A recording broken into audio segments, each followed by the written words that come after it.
जायचं आलं की थोडंसं टेन्शन येतं आणि मग एक मोठा श्वास म्हणजे सगळं रिलॅक्स होते. सायकॅट्रिक हॉस्पिटलला काम करतो त्यावेळेस पेशंट मला घाबरल्यासारखं वाटते.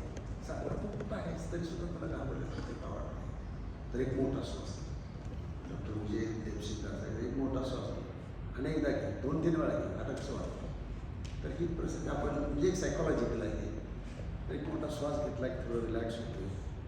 आणि रात्रभर मी वाचत बसलो होतो जवळजवळ 4:30 वाजेपर्यंत. पण काय वाचतोय पुढचं असं पाठ काय म्हणतात ते पुढचं पाठ चाललं. परमेश्वर करू आपण 2 शब्दाची प्रार्थना करूया, त्याच्याकडे ज्ञान मागूया. तो आपल्याला सर्व काही देण्यास तयार आहे. प्रभू तुला तुझ्या व्यतिरिक्त कोणतेही शब्द उच्चारून यासाठी प्रभू माझ्या मनाचा जीवाचा अंतःकरणाचा सर्व आवडतो. इथून पुढची सर्व पूर्ण वेळ मी तुझ्या हाती सोडतो. येशूच्या नावात मागतो नाही. आता आपण 2 शास्त्रभाग वाचले. पहिला शास्त्रभाग होता की येशूची परीक्षा. ही 3 प्रकारे येशूची परीक्षा घेतली गेलेली आहे. 3 क्वेश्चन अतिशय सैतान फार धूर्त आहे. वकिलासारखं त्याचे क्वेश्चन्स असतात आणि तो आपल्यालाच आपल्याच भाषेच्या याच्यामध्येच तो जाण्याचा प्रयत्न करत असतो. हे आपण याच्यातून पाहिलं. अनेक लोकांनी याच्यावर संदेश दिलेला आहे, परंतु मी जरा वेगळ्या रीतीनं प्रिपेअर करत होतो. आणि प्रभू मला सहाय्य करत तुम्हाला ते व्यवस्थित समजावून सांगण्यासाठी मला देव आवश्यक होती. या ठिकाणी आपण पाहिलं की येशू ख्रिस्ताची अरण्यातील परीक्षा 40 दिवस आणि 40 रात्र प्रभू येशू ख्रिस्त त्या अरण्यामध्ये उपाशी होता. तो मनुष्य पूर्ण मनुष्य होता, पूर्ण देव होता. मनुष्यासारखा त्याचा संपूर्ण स्वभाव होता. म्हणून भूक ही त्याला लागणारच. आपण 1 दिवस राहिलो तर आपल्याला भूक लागते. मी नेहमी शुक्रवारचा 3 वाजेपर्यंतच उपवास करतो आणि कल्पनाला माहिती आहे कधी 3 वाजता मी बोलत असतो का काय असतं. आणि आज सुद्धा शुक्रवार होता उपवास करायला तर म्हटलं कदाचित मला नाही जमणार म्हणून सगळं स्ट्रॉंग घेतलं. आज राहू देऊ म्हटलं. आणि तर मनुष्य आहे आणि मनुष्याच्या त्या जी भावना आहेत त्याच्यावर सैतान बरोबर मारा करण्याचा प्रयत्न करत असतो. 40 days and 40 nights the number recalls the experience of Moses, Elijah, as well as the 40 years of Israel's temptation in the desert. ही 3 लोकांना या ठिकाणी या परीक्षा अनेक आहेत बायबलमध्ये, पण स्पेसिफिकली इफ वी गो तर हे 3 लोक कोणते? मोजेस, जे वचन 10 आज्ञाचं देवाला द्यायचं होतं त्यावेळेस मोजेस त्या डोंगरावर होता, त्या पर्वतावर होता 40 दिवस. आणि मग जे परमेश्वराचं तेज आणि जे काय म्हणतात त्याला ढग आहे त्याला कव्हर केलं. कारण इस्रायलाला ते देवाचं राष्ट्र आहे, त्याला कसं चालावं, कसं त्यानं वागावं याच्यासाठी जी नियमावली होती ते 10 कमांडमेंट्स होत्या ते देवाला द्यायचं होतं. दुसरं आपण पाहतो की इस्रायल हे 400 वर्ष त्या काय ठराविक लोक त्या मिसरमध्ये गेले होते, परंतु त्यांचं एक मोठं राष्ट्र बनलं आणि ते राष्ट्र देवाचं होतं आणि देवाला त्या राष्ट्राला त्या मिसरातून बाहेर काढायचं होतं, गुलामगिरीत होतं, स्वातंत्र्यात आणायचं होतं. म्हणून त्यानं त्या अरण्यात त्यांना आणलं आणि त्यांच्यावर परीक्षेचा भरीव आला. अनेक परीक्षा आणि ते सर्व फेल गेले. एलिजा ज्या राणीपासून तो पळाला होता तिचं नाव मला वाटतं इजबेल, ती अनेक संदेशांना मारत होती. आणि एलिजा म्हटला की मी आता तो स्वतःचा त्याग करा, जेव्हा मला मरण दे बरा होईल मरण गेलं तर. आणि तो एका झाडाखाली लपला असताना त्याला झोप लागला आणि त्यावेळेस देवदूताने त्याला थाप मारून होतं. मी सांगितलं की ही विस्तवावर भाजलेली एक भाकर आहे आणि पाण्याची सुरी आहे, ती घे, तू खा पिताचा कारण तुला 40 दिवस प्रवास करून चालायचा जायचं. ही 40 आहे. आणि ह्या ठिकाणी आपण पाहतो की देवाची परीक्षा, प्रभू श्रीख्रिस्ताची परीक्षा. Hair at the beginning of his ministry Jesus is subjected to similar test and show himself to be the true Israel who lives on every word that comes from the mouth of the Lord, and where as the Adam failed the great test and plunged the whole race into sin. Adam fail झाले. आता 3 पुत्र मी सांगितलं, आदाम, Israel आणि प्रभू येशू ख्रिस्त. आता आदामाला काय म्हटलेलं आहे देवानं? प्रोटोलॉजिकल सन. आदामचं प्रोटोलॉजिकल, कारण तो शेमाचा बाप होता आणि आदामाचा बाप कोण होता? परमेश्वर. जर आपल्याला रेफरन्स पाहिजे असेल तर लूक याचा 3रा अध्याय आणि 38 वचन तुम्ही वाचा. त्याच्यामध्ये तुम्हाला स्पष्ट लिहिलेलं दिसेल. दुसरं, ज्यावेळेस इस्रायल राष्ट्र फारोच्या अंडर होतं, त्यांच्या देशात होतं, त्यावेळेस परमेश्वर खुद म्हणतोय की इस्रायल माझा पुत्र आहे, तो माझा ज्येष्ठ पुत्र आहे. तर संपूर्ण राष्ट्राला परमेश्वर म्हणत आहे की इस्रायल माझा ज्येष्ठ पुत्र आहे. म्हणून त्याला टायपॉलॉजिकल सन म्हटलं आहे. आता याचं डिक्शनरीतलं जास्त मी डिस्क्रिप्शन करत बसत नाही. आणि ख्रिस्त त्याला स्कॉटॉलॉजिकल सन असं म्हटलेलं आहे, कारण तो पवित्रतेच्या आत्म्यांच्या द्वारे मरणातून पुन्हा जीवन झाला. त्याचमुळे त्याच्या सामर्थ्यासह तो देवाचा पुत्र असा घडला. 3 तुम्ही पाहिलं, प्रोटोलॉजिकल सन, टायपॉलॉजिकल सन आणि इस्कॅटॉलॉजिकल सन. आता ह्या इस्रायल जो प्रथम सन किंवा ज्येष्ठ पुत्र म्हटलेला आहे आणि देवाचा पुत्र प्रभू येशू, त्याच्यामध्ये दोघांमध्ये एक साम्य दिसते आपल्याला. काय साम्य आहे? की जे इस्रायल मिस्रातून बाहेर पडले, असंख्य असे इस्रायल एक राष्ट्रच होतं. ते दिवा जो होता तो अग्निस्तंभ होता, दीपस्तंभ आणि तो मेघस्तंभ होता. परंतु ज्यावेळेस ते पुन्हा समुद्र किनाऱ्याला आले त्यावेळेस समुद्रातून कसं जायचं हा प्रश्न त्याचा. आणि ते घाबरलेत. त्यावेळेस मोशेनं आज्ञा केली देवानं की समुद्रावर काठी उभा आणि त्याच्यातून तुला मार्ग मिळेल आणि कोरड्या भूमीवरून जावं, तसं ते गेले. म्हणजे याचा अर्थ असा होतो की त्यांचा बाप्तिस्मा या ठिकाणी झालेला आहे. तुम्ही जर ह्या पावसाळ्याच्या दिवसामध्ये एखाद्या वॉटरफॉल्स शेजारी जर उभारला तर पाणी तर तुमच्या अंगावर पडत नाही, पण तुझे शिंतोडे होतात त्याच्यावर तुम्ही भिजू शकता. तुमच्यावर तो पाणी. आणि या ठिकाणी समुद्राच्या अशा अफाट उंच भिंती आहेत. समुद्र काय शांत बसत नाही, परंतु देवाच्या आज्ञा असल्यामुळे तो खळवळत उभा आहे. आणि जे शिंतोडे पडत आहेत त्यामधून ह्यांच्या इस्रायलच्या संपूर्ण अंगावर हे पाणी पडून त्यांचा बाप्तिस्मा झाला. ख्रिस्त त्याची मिनिस्ट्री सुरुवात करण्याच्या अगोदर यार्देनेत गेला, पाण्यात बाप्तिस्मा घेतला आणि यार्देनेच्या पूर्वेकडे, actually I am not sure, पूर्वेकडच्या बाजूला जी मोहक टेकडी आहे, मोहाची टेकडी म्हटलेलं आहे, त्या टेकडीवर पूर्वेच्या बाजूला त्यांच्याकडे त्या टेकडीवर त्या अरण्यात आत्म्याने घेतलेलं आहे. या ठिकाणी देवाचा आत्मा इस्रायलचा बाप्तिस्मा करतो. या ठिकाणी पवित्र आत्मा देवाचा ख्रिस्ताचा बाप्तिस्मा करतो आणि आत्मा त्याला अरण्यात घेऊन जातो. आणि त्या ठिकाणी त्याची परीक्षा. आजचा माझा संदेशाचा जो उद्देश आहे की hiding God's words in your heart. तुम्ही देवाच्या तुझ्याकडे तुम्ही पाप करू नये म्हणून मी आपल्या मनात तुझे वचन जपून ठेवले. वचन, देवाचं वचन, हे देवाचं वचन हे मी आपल्या मनात जपून ठेवलेलं आहे. स्तोत्रसंहिता 91 1, 2 आणि 4 वचन आपण वाचले. त्याच्यामध्ये आज शेवटचं वचन, दुसरी जी परीक्षा ख्रिस्ताची होती त्यामधलं हे वचन आहे, मी वळण घेतलेलं आहे. परमेश्वराचा आश्रय आपण आपल्या जीवनात मिळवला पाहिजे, कारण सैतानाचे जे हत्यार आहे ते निष्काम करण्यासाठी देवाच्या वचनाचा व त्यात राहण्याची गरज आहे. देवाचे वचन आपण वाचतो, परंतु ते राहणे म्हणजेच काय करणे, ते आपल्या अंतःकरणात ठेवणे. आपण त्याच्यात आपल्या अंतःकरणात ते जपून ठेवणे, त्याची जपणूक करणे. आणि हे इस्रायल लोकांनी केलं नाही, त्या आदामानं पण केलं नाही. देवाने त्यांना वचन दिलेले आहेत, परंतु त्यांनी केलं नाही. त्या धोंड्याची भाकरी कर.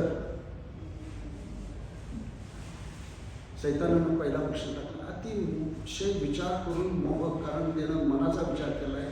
मनुष्य देव हा, ख्रिस्त हा पूर्ण मनुष्य आहे, पूर्ण देव आहे. आणि मनुष्याला जशी भूक लागते, त्याला भूक लागली, कदाचित त्याची वासना त्या व्यक्तीची त्या ठिकाणी झालेली आहे. त्यानं बघितलं असेल भाकरी सारखं, आणि त्या धोंड्याला तो म्हणते की विजय जा. ते लगेच ओळखते त्याच्या मनातले विचार, आणि धोंड्याला तो भाकर म्हणून सांग. सैतानाला माहीत आहे की हा देवाचा पुत्र आहे, सुपर नॅचरल पॉवर ह्याच्या ठिकाणी आहे. परंतु जस्ट तो काय करतो, क्वेश्चन करतो, तू जर देवाचा पुत्र असलास तर. एखाद्याला जर समजा माझ्या बायकोच्या म्हणजे बायकोचा मावस भाऊ, सक्का मावस भाऊ अक्षय त्याचं नाव, तो इंजिनियर आहे पुण्यामध्ये. गणितात त्याला 150 पैकी 150 मार्क पडलेत. मी माझ्या डोळ्यानं पडलं पाहिजे. 150 पैकी गणिताचा एकच विषय आहे, तुम्हाला पैकी मार्क मिळू शकतो. बाकी कुठला विषय नाही. तुम्ही इंग्रजीचा विषय दिला, त्यात स्पेलिंग मिस्टेक काढतील, ग्रामॅटिकल मिस्टेक काढतील, many mistake they can prove and deduct your marks. But maths is such a subject you can get exactly what is. तुम्ही जेवढं तुमची अपेक्षा तेवढं तुम्हाला मिळणार. आणि अशा जर विद्यार्थ्याला तुम्ही म्हटले गणितातलं एखादं कुठलं तर दिला स्वतः क्वेश्चन करायला, तेव्हा ती चॅलेंजिंग वाटणार आहे ना. आय कॅन डू इट, लगेच तो देईल करून. त्याच पद्धतीत प्रभू श्रीकृष्णाकडे सुपर नॅचरल पॉवर आहे, आणि त्याला हा क्वेश्चन टाकतो की आता खरोखर प्रभू श्रीकृष्णाला भूक लागलेली आहे, आणि त्याला जर हा क्वेश्चन केला की दोंडे, तो लगेच कर की ते ट्रिकी क्वेश्चन आहे हा, हे विचार केलं पाहिजे. तू या दोंड्याची भाकरी कर. इस्रायल लोकांना दुसऱ्या महिन्याच्या 15व्या दिवशी त्यांनी कुरकुर केली. इस्रायल लोक हे जे मिस्रमधून बाहेर पडले पण प्रथम पुत्र म्हटलेलं आहे, त्यावेळेस फक्त 75 दिवस लागले त्यांना. 2 महिने 15 दिवस बायबलमध्ये त्याचं उल्लेख आहे. तुम्हाला पाहिजे असेल तर निर्गमाचे 16 वाक्य फक्त 75 दिवस झाले, आणि त्यांना त्यांची भूक, आता इस्रायल लोक काय उपाशी नव्हते अरण्यात, पण त्यांना भूक लागली. आणि ती भूक कुठली लागलेली आहे, त्यांची भावना जी मन आहे की मिसरमध्ये आम्ही मांसाच्या पात्रा शेजारी बसत होतो आणि भरपूर मांस खात होतो. अरण्यात काय ते मांस खात नव्हते, त्यांच्याकडे पशुधन होतं. आता आमच्याकडे जर पशुधन असतं, कोंबड्या पाळ्या आमच्या इथे समजा, आणि कधी वाटलं बाबा मतनाला पैसे नाही, एखादी कोंबडी घ्या, पशुधन आपल्याकडे, तसं तिने खाल्लं असतं. परंतु मिसरमधला जो मसाला, आता तुम्ही पाहिला मम्मी करतात मिसळ, मी जरी त्याला 1000 वर्ष जर असा मसाला होता, मग मटण खाण्यासाठी ते काय मसाला वापरत असतात.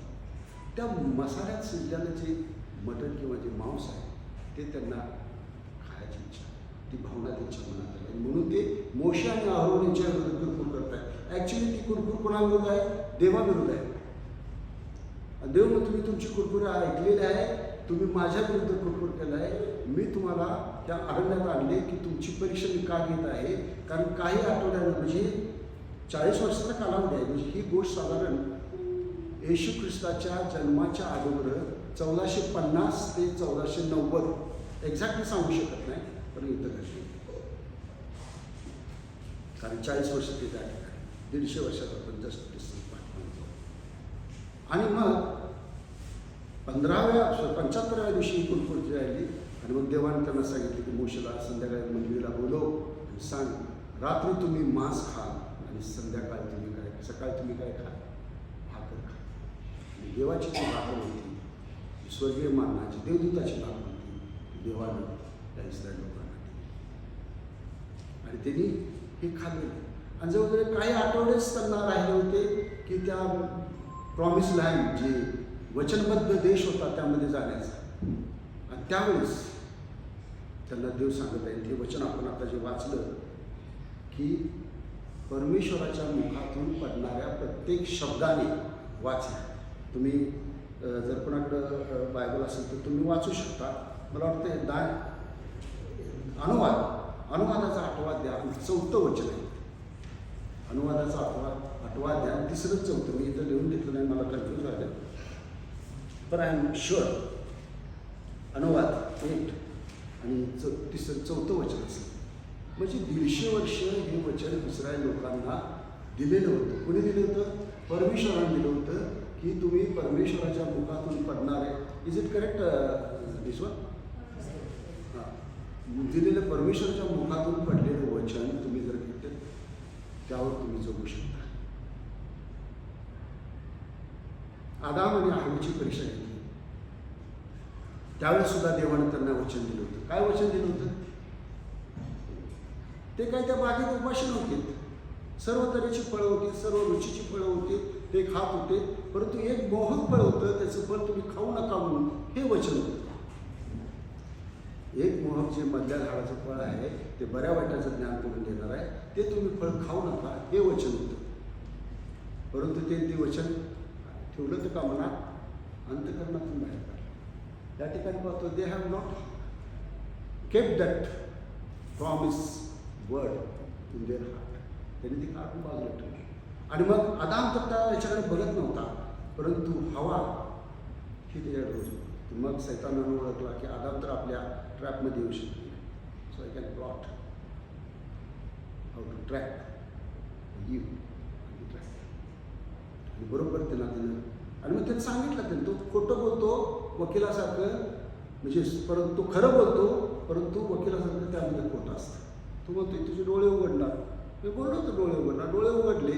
ते एकमेकांना आपण लग्न आहोत समजायला लागलं. त्यांनी झाडाची पाणी लावलीत. त्याला सर्व समजू लागलं. डोळे त्याचे उघडलेत करून. तुम्ही मरणार नाही. लगेच मेलेत का ते? नाही. काही 700-800 वर्षानं ते मेले असतील. एक्झॅक्ट मला माहीत नाही. मरणे म्हणजे काय? त्या बागेत जे होते ते बाग त्याच्यासाठी एक वाळवंट झालं, एक अरण्य झालं. ते बागेतून बाहेर टाकले गेले आणि काटे कुसळे त्यांच्यासाठी. देवाचं वचन त्यांनी ठेवलं नाही आणि त्यांनी त्या पापाला सामोरं केलेले आहेत. याच प्रकारची परीक्षा त्याने हवेची घेतली. ती देवाच्या वचनात नव्हती. वचन होते खाऊ नका. तिने ते खाल्ले व पतीलाही दिले. पतीलाही दिले. लक्षात घ्या, आता कोण जर माझ्याला पैसे मागत असेल तर त्याला माझ्या उद्या कंजूस आहे, ते पैसा देणार. मग ते काय करणार? पत्नीकडे जाणार आणि त्याला सांगणार की सांग पाहिजे नाही. मग ते बरोबर मला सांगणार. प्रत्येकाच्या घरात आहे स्त्री. आता आमची मुंबईत फॅमिली होती, ते हिंदीचे असल्याच्यात 4-5 भाऊ होते ते. मग ते मला वाटतं काय नव्हते त्यांचे. मग ते काही ठिकाणी उभारणार. ते भाव येणार आणि मग त्याला म्हणून चल आपण आज बाहेर जायचं, पार्टी अशी करायची वेतनाची.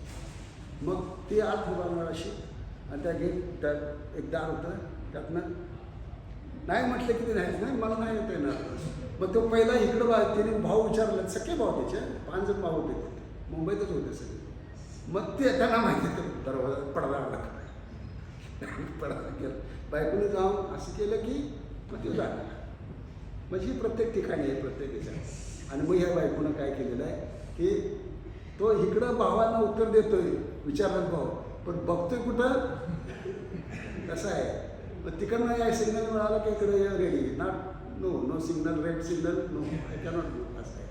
तर ह्याच पद्धतीचं अर्धच पद्धतीनं खाऊन स्वतः खाल्लं. वचन देवाचं जे आहे ते तिनं ठेवलं नाही आणि ते दोघं पापात पडले.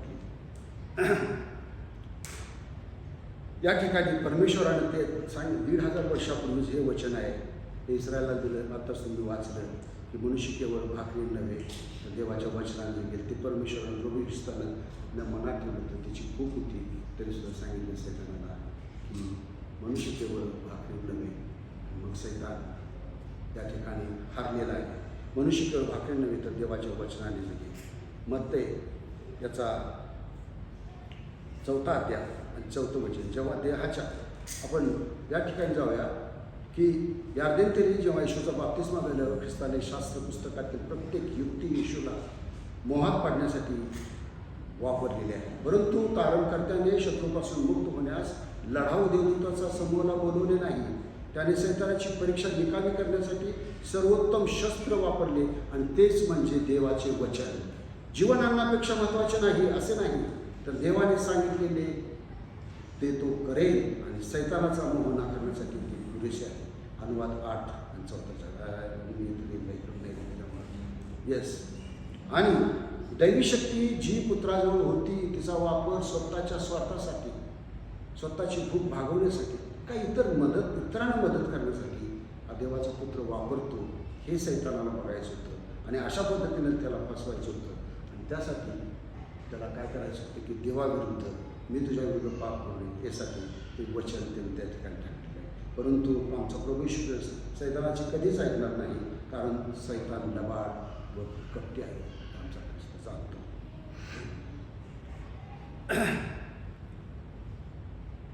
सैतान जेव्हा देहाच्या कर्मांना बळी पाडण्याचा मोह घालतो तेव्हा देवाच्या वचनापाठीमागे आपण उभा राहूया. मोहाची हत्या तुम्हाला स्पर्श करू शकणार नाही.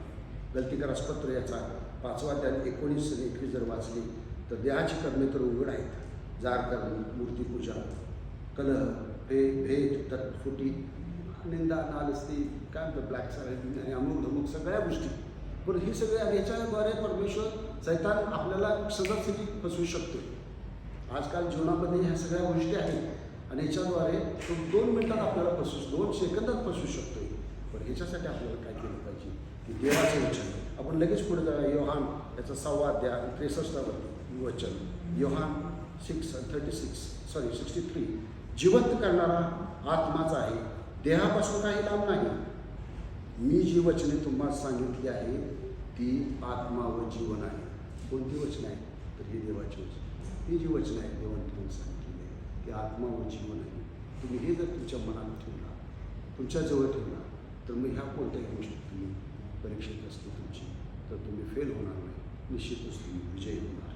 ही पहिली परीक्षा झाली की बॉडीली म्हणजे ब्रेन, भूक, भाकर समांतर आहे. ही पहिली, त्याला आपण म्हटलेलं आहे की फिजिकल एक्झाम, फिजिकल टेम्पटेशन. दुसरी आपण पाहतो की इमोशन आणि माइंड.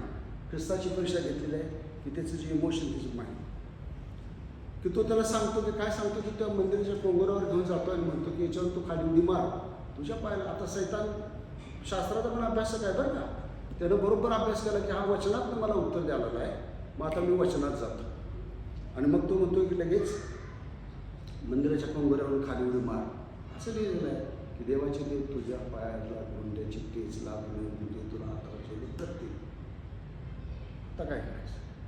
मग अशा टायमाला ख्रिस्ताचं उत्तर वचनातूनच आहे. त्याला इथं लिहिलं आहे, असे लिहिले आहे, असं माझ्या बायबलमध्ये जुनं बायबल आहे, असे लिहिलेले आहे. येशूने त्याला म्हटले आणखी असे लिहिले आहे की तुझा देव याची परीक्षा पाहू नकोस.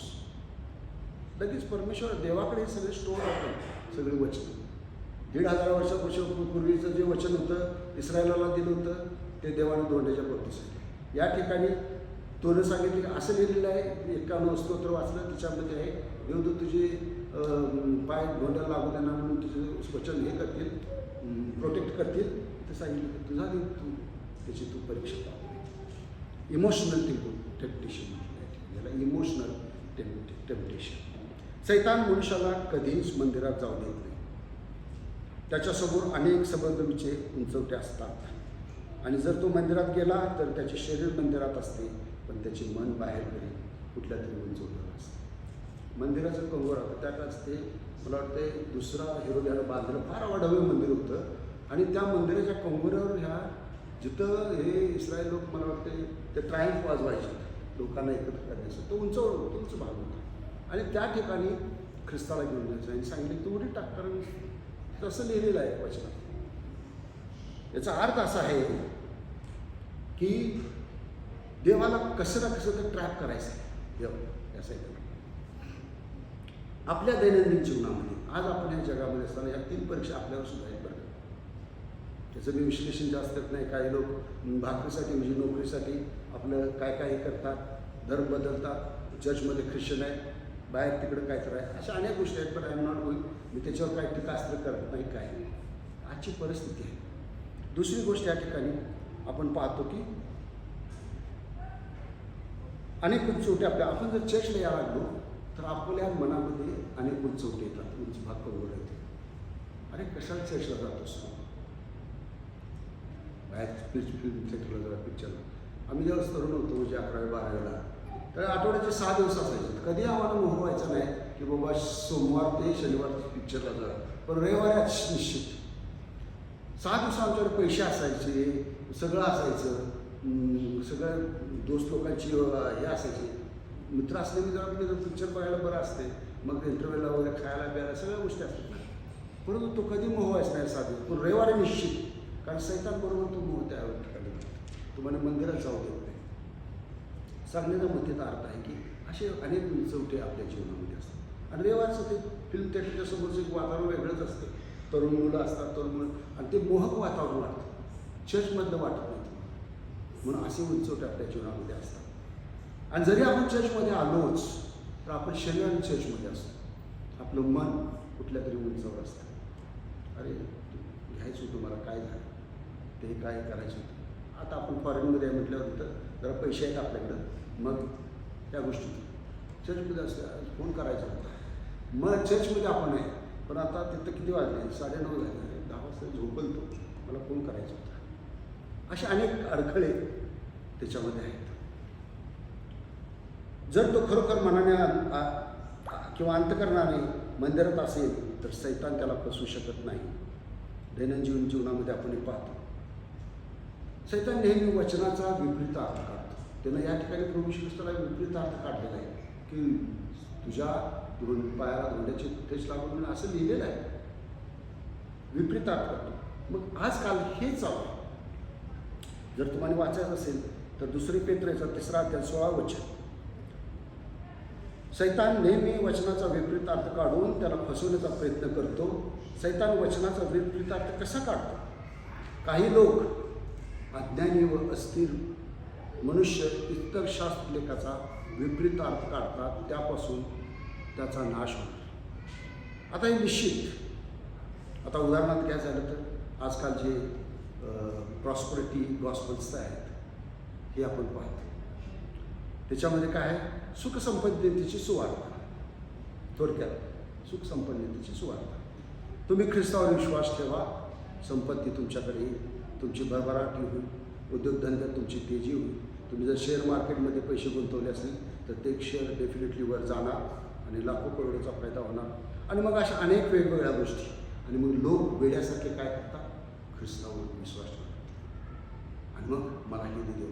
मग कुठला साधू असेल, कुठला मग ख्रिस्तामधला बाबा असेल किंवा इतर कुठल्या मुस्लिममधला बाबा असेल, मग अशांच्या आधी लागतात. कारण का? मला हे पाहिजे.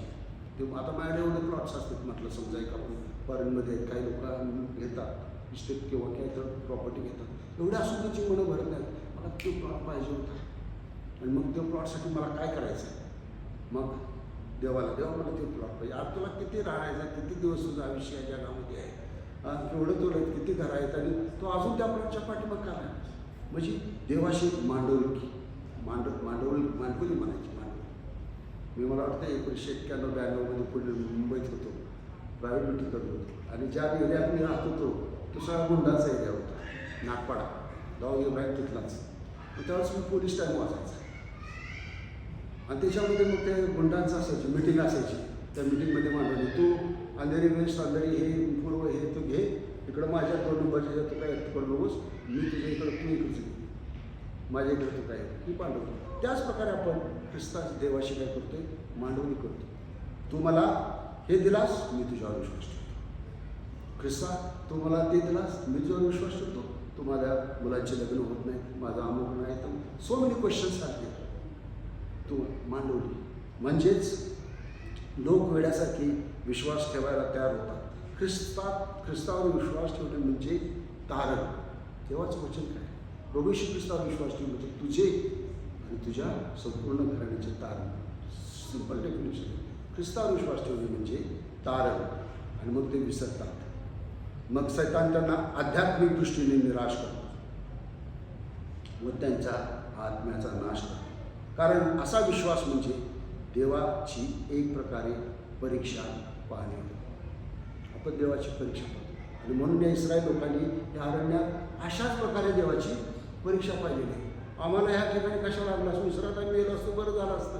खायला प्यायला होतं, कलिगडे खात होतो, ऑरेंज खात होतो, हे खात होतो, फळं भरपूर होते तिथे. जरी आम्ही दास्यात असलो तरी आम्हाला आमचं खाणं सारखी कुरकुर सारखी. आणि ती कुणाबरोबर होती? मोशेनी अरुणाविरोधात होती, ते परमेश्वराबरोबर होते. परमेश्वराची परीक्षा पाहत होती. आणि मग परमेश्वर त्यांना सर्व गोष्टी पुरवत होता. देवदूताची भाकर त्यांना दिलेली आहे, लावे पक्ष दिलेले आहेत त्यांना, तरी पण त्यांची कुरकुर आहे. आणि मग त्या कुरकुरीमुळे देवाला त्याचा राग आला आणि कोप भडकला. आणि मग किती लोक मेले आणि कशाने मेले? देवाची परीक्षा कधी आपण आमच्या जीवनात पाहू. हजारो वर्षापूर्वी इस्रायल लोकांनी पाहिलेले आहे. आज सुद्धा आम्ही या वचनाचा विपरीत अर्थ काढून परमेश्वरासमोर आपण हे ठेवतो की ही गोष्ट कर, मी असं करायला तयार. मी चर्चला येतो, मी वचन देतो, मी हे करतो, ते करतो, परंतु मला हे पाहिजे. देवाची परीक्षा पाहू नका, कारण देवाची परीक्षा पाहून इस्रायल लोक अरण्यात गेले. आज्ञा पाळणारा तो श्रीमंत तरुण ख्रिस्ताकडे आला. त्याला तारण पाहिजे होतं, सगळं होतं त्याला, धन दौलत होती, आज्ञा पाळत होता, योग्य रीतीने चालत होता तो, परंतु तारण त्याच्याकडे नव्हतं. आणि ख्रिस्ताने सांगितलं की तू जा, तुझे सगळे सोड आणि माझ्याकडे ये.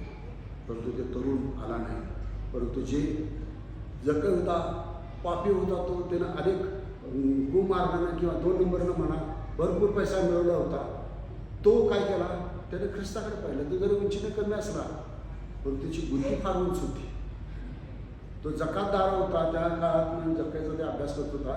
ते एक सुगंध पदार्थ तयार होता, त्याचं स्मगलिंग होत होतं.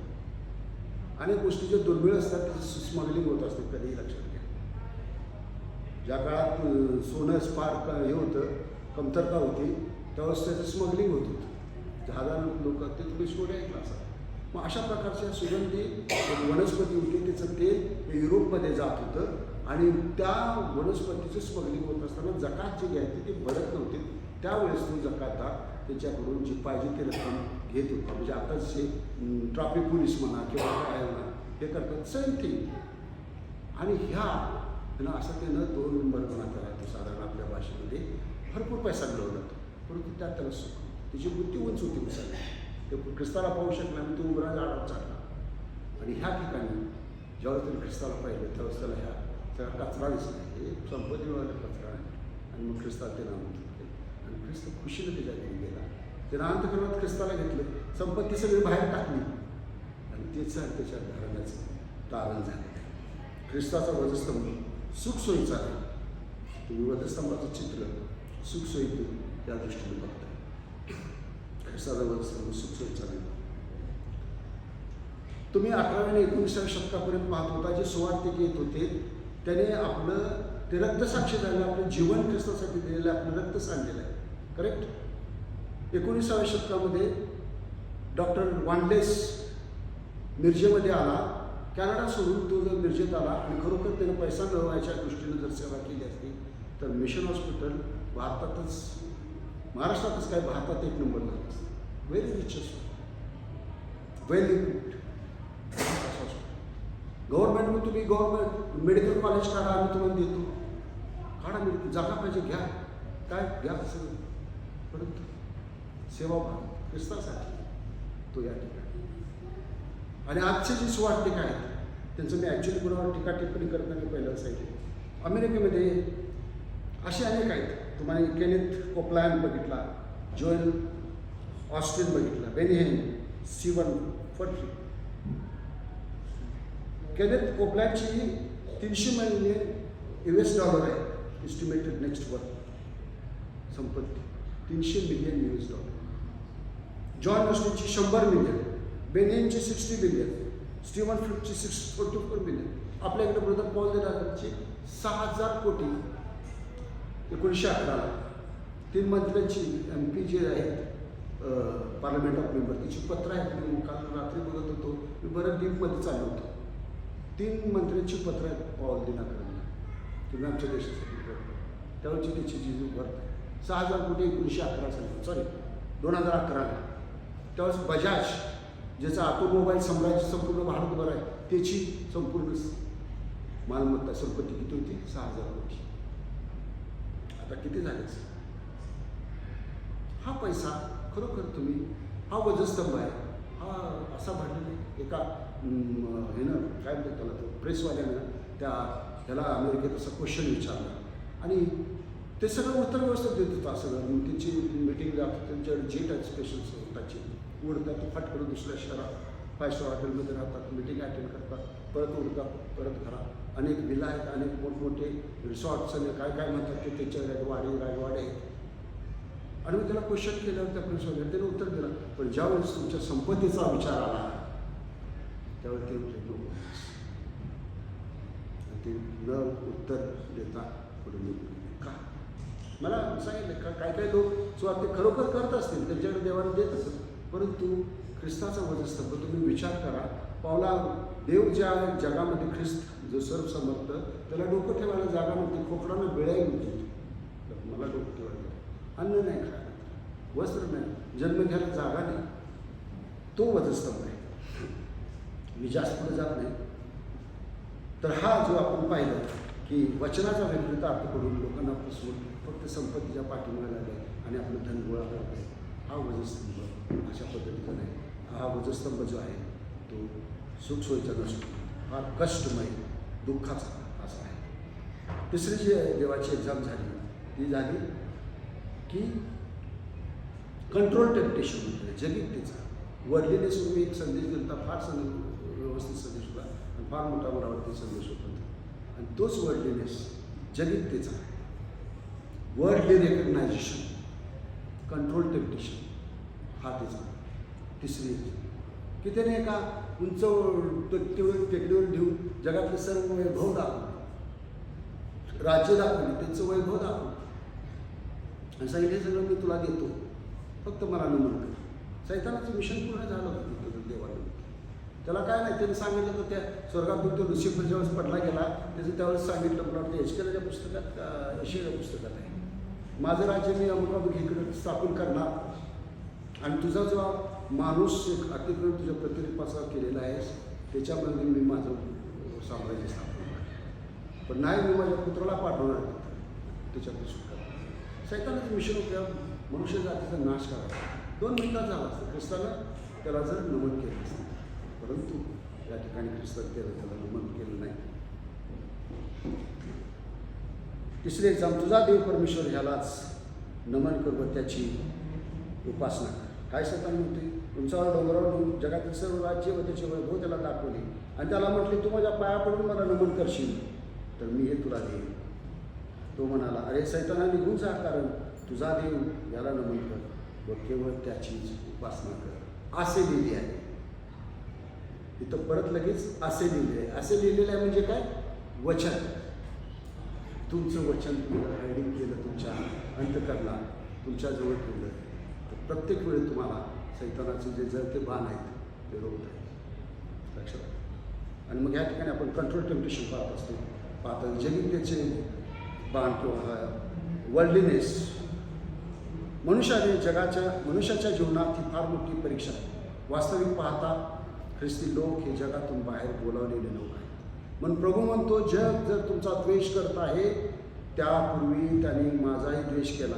मी तुम्हाला जगातून निवडलेले आहे. तुमचं राज्य या ठिकाणी नाही, तुमचं राज्य माझ्याबरोबर आहे. मी तुमच्यासाठी जागा तयार केलेली आहे, त्या ठिकाणी तुम्ही निरंतर राहणार आहे.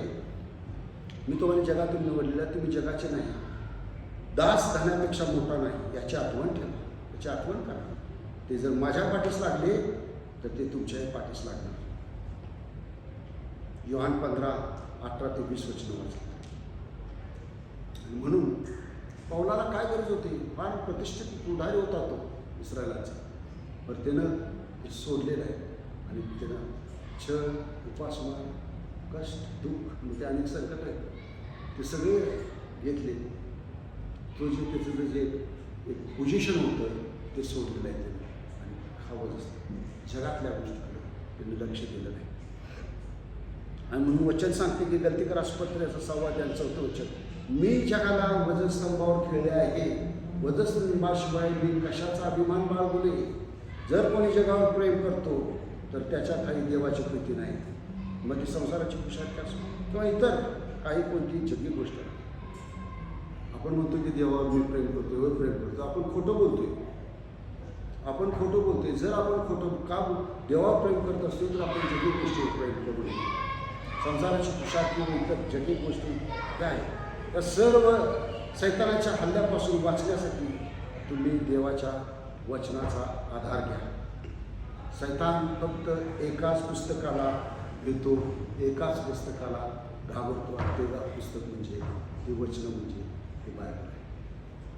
ही वचनं जर तुमच्याजवळ असली, कदाचित तुमच्याजवळ नेहमीच बायबल असणार नाही, परंतु तुम्ही जर अंतःकरणात ते जर ग्रहण करून ठेवले असेल तर ते तुमच्या मुखावाटे निघणार डेफिनेटली.